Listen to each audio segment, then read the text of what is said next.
Let's talk about one of the biggest misconceptions about the ego. The ego is often looked at as something that we need to villainize or something that we need to ultimately get rid of. But the thing is our ego is our sense of identity here on earth. It is our sense of individuality. It's how we identify as individuals. And there are negative manifestations of the ego, and there are also positive aspects.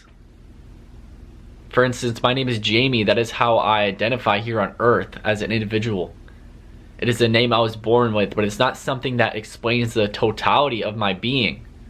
It's just a temporary name that I'm here living with, and I can always change my name at any given time, but it's a role I'm playing. You know, we play many different roles here on earth. You know, like I have a channel on TikTok called Soul Expansion. This is another role I'm playing. But this is part of my sense of individuality. This is part of the expression I have. This allows us to express ourselves as individuals.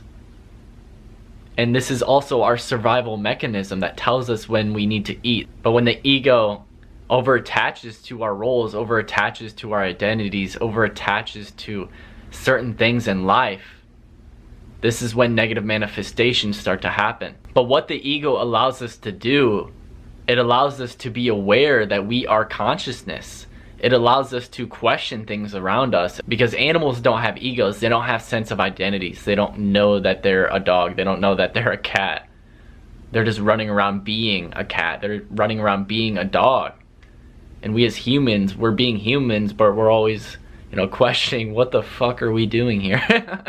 What are we doing here as humans? What are we, what's the point of all of this? It allows us to question existence. It allows us to really dive deeper. So the point I want to make is that we aren't totally getting rid of the ego. We aren't transcending the ego forever. But we are transcending aspects of the ego. We are letting go of parts of the ego that are holding us back from being our true authentic self. We are letting go parts of the ego that are blocking us from being in connection with our heart, our mind, our body, our soul, and spirit. From being in connection with all things, from being in unity consciousness and harmony with our true nature.